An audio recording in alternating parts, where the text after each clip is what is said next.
क्या आपको मालूम है पवित्र शास्त्र बाइबल के अंदर परमेश्वर के रिश्ते को दर्शाते हुए 10 विभिन्न नाम और उपाधियां हैं। इस सवाल का खोज करेंगे आज के वीडियो में।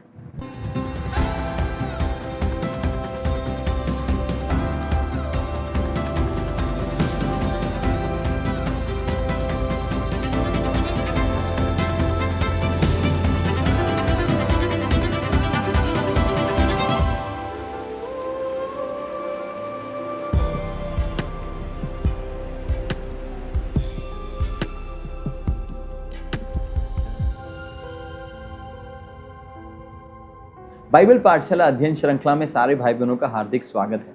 हम 5वें पाठ में हैं जिसका शीर्षक है परमेश्वर के विभिन्न नाम और उपाधियां। पहले अध्याय के अंदर हमने इस बात को अध्ययन किया था कि परमेश्वर की विभिन्न उपाधियां और नामों को जानना क्यों जरूरी है। उसके 5 कारणों को हमने अध्ययन किया था। आज ये दूसरे अध्याय के अंदर हम लोग देखने जा रहे हैं generic divine relational names and descriptive titles of God. परमेश्वर की दिव्य रिश्ते दर्शाते मूल नाम और गुण सूचक उपाधियां। इस अध्याय के अंदर, इस वीडियो के अंदर हम कुल 10 बातों को देखेंगे। 10 विभिन्न डिस्क्रिप्टिव टाइटल्स परमेश्वर के गुण सूचक उपाधियां को देखेंगे, जिसके द्वारा हमें पता चलेगा कि परमेश्वर कौन है, परमेश्वर किस प्रकार मनुष्य के साथ रिश्ता रखता है। सबसे पहला टाइटल, सबसे पहला नाम जो बाइबल के अंदर देखते हैं वो है अब, मतलब पिता या फादर। भजन उसके 68 उसके 5वें आयत को देखो, परमेश्वर का वचन क्या कहता है। परमेश्वर अपने पवित्र धाम में अनाथों का पिता और विधवाओं का न्यायी है। यहाँ पर जो मूल भाषा में जो लिखा गया है, ऐसे बताया गया है, द फादर ऑफ फादरलेस, जिनका पिता नहीं है उनका पिता परमेश्वर है। देखो दूसरे एक और वचन को देखेंगे, परमेश्वर का वचन यशायाह की पुस्तक 9वां अध्याय उसके 6 में देखो क्या बताया गया। यहाँ पर वही पिता का एक दूसरा रूप को हम देखते हैं, यशायाह की पुस्तक 9:6। क्योंकि हमारे लिए एक बालक उत्पन्न हुआ, हमें एक पुत्र दिया गया है और प्रभुता उसके कांधे पर होगी और उसका नाम अद्भुत युक्ति करने वाला, पराक्रमी परमेश्वर, अनंत काल का पिता और शांति का राजकुमार रखा जाएगा। यहाँ पर हम लोग देखते हैं वो जो नाम जो पिता के रूप में बताया गया है उसको अनंत काल का पिता के रूप में बताया गया। ये यीशु मसीह के बारे में बताया जा रहा है जो भविष्य में मसीहा के रूप में आने वाला है। और यहाँ पर यीशु मसीह को, परमेश्वर को अनंत काल का पिता के रूप में बताया गया। तो मेरे प्रियो, मैं आपसे कहना चाहता हूँ कभी भी इस दुनिया में अकेलापन महसूस मत करना, क्योंकि परमेश्वर ने मुझे और आपको अकेला रखने के लिए नहीं कहा है, वो हमारे साथ रहने वाला है। अगर आपको कभी भी लगता हूँ मैं अकेला हूँ, कभी ना भूलना एक अनंत काल का पिता आपका है जो सब अनाथों का पिता है। दूसरा जो टाइटल परमेश्वर के लिए उपयोग किया गया वो है अडोनाई। अडोनाई जो हिब्रू भाषा में उसका अर्थ है जो सभी का स्वामी है, वो सर्वशक्तिमान स्वामी है। परमेश्वर के वचन व्यवस्था विवरण 3 अध्याय उसके 24 आयत में ये शब्द अडोनाई परमेश्वर के लिए उपयोग किया गया है। आइए हम लोग परमेश्वर के वचन में देखेंगे ये क्या लिखा गया है। उसी समय मैंने यहोवा से गिड़गिड़ाकर विनती की, हे प्रभु यहोवा, तू अपने दास को अपनी महिमा और बलवंत हाथ दिखाने लगा है। स्वर्ग में और पृथ्वी पर ऐसा कौन देवता है जो तेरे से काम और पराक्रम के कर्म कर सकता है। यहाँ पर हिंदी बाइबल के अंदर हिब्रू शब्द अडोनाई को जो है प्रभु के रूप में भाषांतर किया गया है। अडोनाई का अर्थ है जो हमारा प्रभु, हमारा मालिक, हमारा स्वामी है। तो ये दूसरा, परमेश्वर हमारे साथ रिश्ता कैसा रखता है, वो हमारा स्वामी है, ही इज आवर मास्टर। और जब एक व्यक्ति किसी स्वामी के गुलामी में रहता है उसको फिक्र करने की कोई ज़रूरत नहीं होती है, क्योंकि स्वामी उसके सारे ज़रूरतों को पूर्ण करने वाला है। तो हमारा परमेश्वर कौन है? अडोनाई है, स्वामी। तीसरा जो शब्द बाइबल के अंदर हम लोग देखते हैं परमेश्वर के लिए उपयोग किया गया उपाधि या नाम है वो है एलोहीम। बाइबल का सबसे पहला पुस्तक उत्पत्ति उसके पहले अध्याय उसके पहले आयत में ये शब्द एलोहीम उपयोग किया गया है जो परमेश्वर के बारे में दर्शाता है। देखो परमेश्वर के वचन हिंदी बाइबल में क्या कहता है। उत्पत्ति की पुस्तक पहला अध्याय उसका पहला आयत, आदि में परमेश्वर ने आकाश और पृथ्वी की सृष्टि की।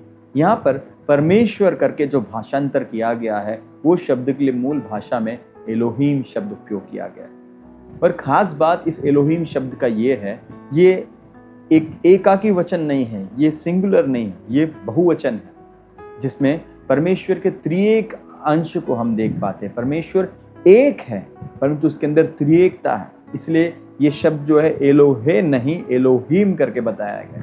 त्रिएक परमेश्वर ने इस भूमंडल की सृष्टि की। तो तीसरा शीर्षक जो परमेश्वर के लिए बाइबल में हम देखते हैं वो है एलोहीम।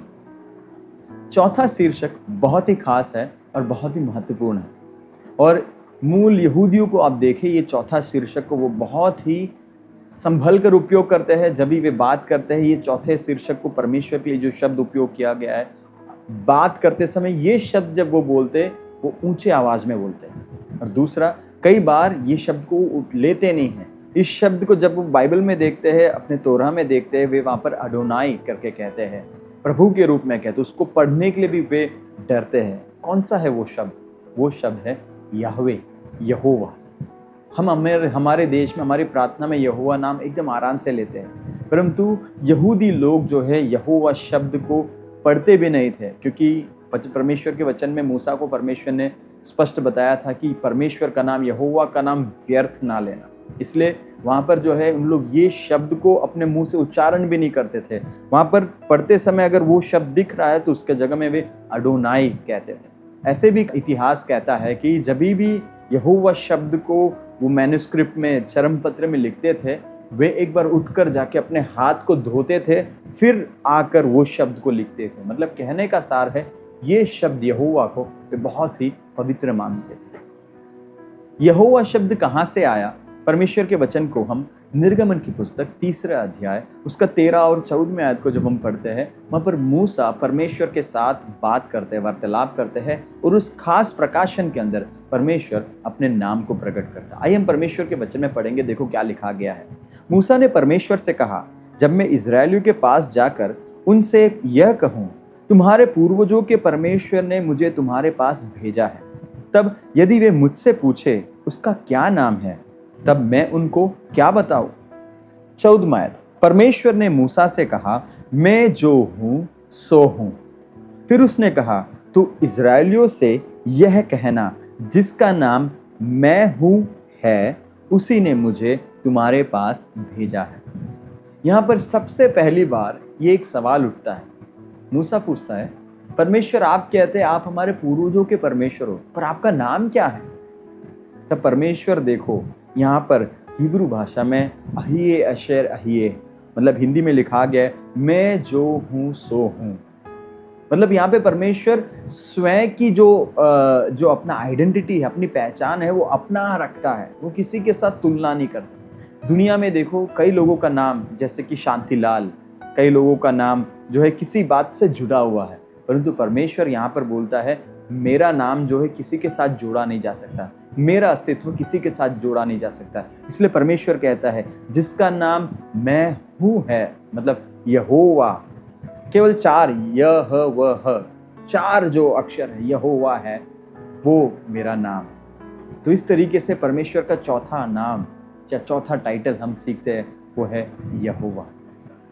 5वां टाइटल कौन सा है परमेश्वर के वचन में उपयोग किया गया है? वो व्यवस्था विवरण की पुस्तक 4 अध्याय उसके 24वें आयत में दिया गया है। हिब्रू भाषा में इसको एश ओखला करके कहा गया है, जिसको अंग्रेजी में ए कंज्यूमिंग फायर, हिंदी में भस्म करने वाली आग। परमेश्वर के लिए उपयोग किया गया ये टाइटल है। क्या है वो? भस्म करने वाली आग।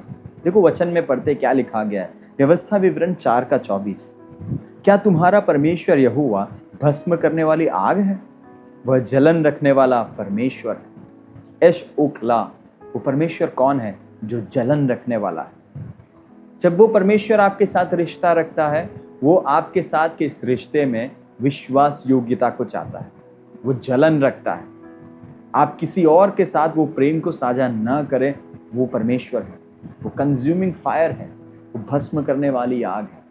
मेरे प्रियो, जब भी आप परमेश्वर के सामने आते हैं, हाँ वो प्रेमी है, वो प्यार करने वाला है, परंतु इस बात को ना भूले वो जलन रखने वाला परमेश्वर है, वो भस्म करने वाली आग।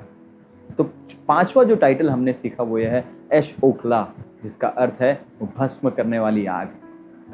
6ठा टाइटल पवित्र शास्त्र बाइबल में हम क्या देखते हैं? 6ठा टाइटल है गोएल करके शब्द उपयोग किया गया है। हिब्रू बाइबल में गोएल शब्द उपयोग किया है। उसका इंग्लिश ट्रांसलेशन है किन्समैन रिडीमर। हिंदी में उसको बताया गया है छुड़ाने वाला या फिर मुक्तिदाता। वो हमारा परमेश्वर के लिए उपयोग किया गया छठा टाइटल हम देखते हैं, वो छुड़ाने वाला है। जब हम कहीं भी फंसे हुए रहते हैं, हमारा जीवन पापों में जब दबा हुआ रहता है, वो परमेश्वर हमारा गोयल है, वो हमारा छुड़ाने वाला परमेश्वर है। निर्गमन की पुस्तक 15 के 13 में इस वचन को, इस टाइटल को हम देखते हैं। 15 का 13 देखो क्या कहता है, अपनी करुणा से तूने अपने छुड़ाए हुई प्रजा की अगुवाई की है, अपने बल से तू उसे अपने पवित्र निवास स्थान को ले चला है। छुड़ाई हुई प्रजा, गोयल, छुड़ाने वाला, He is the one who redeems you. He is the kinsman who redeems you. वो हमारा साथी है जो हमें छुड़ाता है। इसलिए छठा टाइटल जो हम सीख रहे वो है गोयल। एक बात आपको देखना है, हमारे पास समय कम है इसलिए हर एक वचन का संदर्भ को नहीं बता रहा हूँ, पर आप देखना हर एक संदर्भ के अंदर परमेश्वर अपने प्रकाशन को देखता है। इसलिए मेरे प्रियो, जब मैं और आप परमेश्वर के साथ के इस रिश्ते में आगे बढ़ रहे हैं, वो रिश्ता रखने वाला परमेश्वर है। आप जैसे जैसे रिश्ते में आगे बढ़ेंगे, परमेश्वर का नया प्रकाशन, नया रिश्ता, नया डायमेंशन को आप अनुभव कर पाएंगे। सातवां जो टाइटल जो परमेश्वर के लिए उपयोग किया गया है, काफ़ी अनोखा है, वो है कादोश। कादोश मतलब पवित्र, द होली वन, वो पवित्र है। यशायाह की पुस्तक 40 के 25 में एक टाइटल परमेश्वर के लिए उपयोग किया गया, वो है कादोश, द होली वन, वो पवित्र, पवित्र परमेश्वर। देखो क्या लिखा गया है यशायाह की पुस्तक 40 का 25, इसलिए तुम मुझे किसके समान बताओगे कि मैं उसके तुल्य ठहरूं, उस पवित्र का यही वचन है। द होली वन, उस पवित्र, वो पवित्र है, वो पवित्र परमेश्वर। एक एडजेक्टिव के रूप में, एक सर्वनाम के रूप में यहाँ पर उपयोग नहीं किया गया है, परंतु एक संज्ञा के रूप में, एक नाउन के रूप में पवित्र, द होली वन, परमेश्वर के लिए टाइटल जो उपयोग किया गया। सातवां टाइटल है कादोश, मतलब पवित्र। आठवां टाइटल जो डिस्क्रिप्टिव परमेश्वर के बारे में गुण को सूचित करता है, वो है पेलेयोएड्स। हिब्रू भाषा में पेलेयोएड्स उपयोग किया गया, जिसका मतलब है अद्भुत युक्ति देने वाला, वंडरफुल काउंसलर। हमारा परमेश्वर जो है वो युक्ति देने वाला परमेश्वर है। यशायाह की पुस्तक 9वां अध्याय उसके 6 आयत में ये शब्द पेलेयोएड्स उपयोग किया गया है। उसका देखो अर्थ क्या है, परमेश्वर के वचन में हम पढ़ेंगे 9 का 6 यशायाह, क्योंकि हमारे लिए एक बालक उत्पन्न हुआ, हमें एक पुत्र दिया गया है और प्रभुता उसके कांधे पर होगी और उसका नाम अद्भुत युक्ति करने वाला, अद्भुत युक्ति करने वाला, जो युक्ति देने वाला परमेश्वर है। हम जब भी हमारे जीवन में कई चुनावों के बीच में विभिन्न असमंजस में जब फंस जाते हैं, फिक्र ना करें, आपका परमेश्वर पेलेयोएड्स है, जिसका मतलब है वो आपको अपनी युक्ति को देने वाला परमेश्वर है। आपके जीवन में परामर्श की ज़रूरत है, वो आपका काउंसलर है, वो आपका परामर्शदाता है, वो आपको सबसे सर्वश्रेष्ठ परामर्श देने वाला परमेश्वर है। इसलिए मेरे प्रियो, अपने इस अद्भुत युक्ति देने वाले परमेश्वर के साथ समय बिताए और वो आपको अपनी युक्ति को देगा। 9वां टाइटल जो परमेश्वर के बारे में एक अलग रिश्ते को दर्शाता है, उसको गुण को दर्शाता है, वो है रुआख एलोहीम। रुआख एलोहीम का अर्थ है परमेश्वर का आत्मा, द स्पिरिट ऑफ गॉड। पहला शमूएल की पुस्तक 10वां अध्याय उसके 10वें आयत में परमेश्वर को रुआख एलोहीम के रूप में बताया गया है। देखो वचन क्या कहता है, पहला शमूएल 10वां अध्याय उसका 10वां आयत, जब वे उस पहाड़ के पास आए तब नबियों का एक दल मिला और परमेश्वर की आत्मा उस पर प्रबल से उतरा और वह उनके बीच में नबूवत करने लगा। तो यहाँ पर हम देखते परमेश्वर की आत्मा, परमेश्वर को यहाँ पर परमेश्वर की आत्मा के रूप में इंगित किया गया, वो परमेश्वर आत्मा है। इसलिए मेरे प्रियो, जब नए नियम हम जाते हैं, ये परमेश्वर की आत्मा, पवित्र आत्मा के रूप में बताया गया। परमेश्वर की आत्मा हमारे जीवन में बहुत ज़रूरी है, जो हमारे अंदर आत्मा के साथ जुड़ता है और हमें सही मार्गदर्शन को देता है। 10वां टाइटल वो है रुआख हाकदोश। रुआख हाकदोश का मतलब पवित्र आत्मा, द होली स्पिरिट। भजन उसका 51 उसका 11 आयत में ये रुआख हाकदोश शब्द मूल इब्रानी भाषा में उपयोग किया गया है। आइए हम पढ़ेंगे भजन उसका 51 का 11। मुझे अपने सामने से निकाल ना दे और अपने पवित्र आत्मा को मुझसे अलग ना कर। यहाँ पर दाऊद भक्त बताता है, मेरे सामने से अपने पवित्र आत्मा को अलग ना कर। यहाँ पर परमेश्वर के लिए जो शब्द उपयोग किया गया हुआ है पवित्र आत्मा, जो त्रिएक का एक भाग है। कौन? पवित्र आत्मा। तो मेरे प्रियो, हमने इस अध्याय के अंदर कुल 10 विभिन्न रिश्ते को सूचित करने वाले, गुण को सूचित करने वाले टाइटल को सीखा है, नाम को सीखा है। एक और बार हम देखेंगे, पहला कौन सा था? अविअद, मतलब एवरलास्टिंग फादर, अनंत काल का पिता। दूसरा हमने देखा अडोनाई, मास्टर, वो हमारा स्वामी है, वो हमारा प्रभु है। तीसरा हमने देखा एलोहीम, एलोहीम मतलब परमेश्वर, ये एक जेनेरिक टाइटल है। एलोहीम वो परमेश्वर है, जो सृष्टिकर्ता परमेश्वर है। चौथा हमने देखा यहोवा, जो सबसे पवित्र और सबसे अनोखा नाम, केवल एक ही नाम परमेश्वर, और ये मेरा नाम है, क्या? मैं हूँ, मेरे समान और कोई नहीं है। चौथा टाइटल हमने देखा यहोवा। पांचवा टाइटल हमने देखा एश ओखला, एश ओखला का मतलब भस्म करने वाली आग है। छठा टाइटल को हमने देखा गोयल, गोयल का मतलब द किंग्समैन हु रिडीम्स, मुक्ति देने वाला हमारा साथी, छुटकारा देने वाला, छुड़ाने वाला हमारा साथी। सातवां टाइटल हमने देखा द होली वन, खादोश, वो पवित्र है। आठवां टाइटल हमने देखा पेलेयोएट्स, जिसका अर्थ है कि वो जो है अद्भुत युक्ति देने वाला, युक्ति करने वाला, he is a wonderful counsellor. नौवां जो टाइटल हमने देखा रुआख एलोहीम, वो कौन है? परमेश्वर का आत्मा के रूप में बताया गया। 10वां टाइटल हमने देखा रुआख हाखदोश, जिसका अर्थ है पवित्र आत्मा। तो मेरे प्रियो, ये 10 टाइटल है परमेश्वर का, जो परमेश्वर का मूल नाम, जो अलग अलग जगह में बारंबार उपयोग किया गया, जैसे कि यहोवा, अडोनाई, एलोहीम, इनका सबसे ज़्यादा उपयोग किया गया। यहोवा शब्द पुराने नियम में तकरीबन 6800 से ज़्यादा बार उपयोग किया गया है ना। तो अगले अध्याय के अंदर, इस पाठ के तीसरे अध्याय के अंदर, हम लोग पूर्व सर्ग एल से शुरू होने वाले परमेश्वर के विभिन्न नाम को सीखेंगे। अगले वीडियो के अंदर the names with prefix L, उसको हम अध्ययन करेंगे। तब तक हमें समय दीजिए, हम आपके लिए अगले वीडियो को तैयार करेंगे। अगर आपको इस वीडियो में कुछ बात समझ में नहीं आए तो आप चैट बॉक्स में नीचे लिख सकते हैं, हमें पूछ सकते हैं। हमारी यही आशा है कि हमारा ये परिश्रम आपके लिए, आपके परमेश्वर को और भी गहराई से जानने के लिए मदद करे, और आप परमेश्वर के साथ और गहरे रिश्ते में जाए और अपने आत्मिक यात्रा में आगे बढ़ते जाए। अगर कोई भी सवाल है आप चैट बॉक्स में नीचे डालें। अगर आपको कुछ समझ में नहीं है तो हमें बताएं, ताकि हम आपको मदद करना चाहते हैं। अगर आपको इस अध्ययन से आशीष मिला तो आप इस अध्ययन को अपने प्रिय मित्रों के साथ साझा कर सकते हैं, ताकि वे भी अपने दिव्य परमेश्वर को जान पाए और आशीष हो पाए। परमेश्वर ने यीशु मसीह के द्वारा शमरूनी से कहा, हम जिसकी आराधना करते हैं, भक्ति करते हैं, हम उसे जानते हैं। अगर आपके कोई मित्र है जो सृष्टिकर्ता ईश्वर को नहीं जानते हैं, आप इन वीडियो को उनको भेज कर दो, ताकि ये सारा ज्ञान उनके लिए आशीष का कार्य हो। प्रभु आप सबको बहुत आशीष दे। धन्यवाद।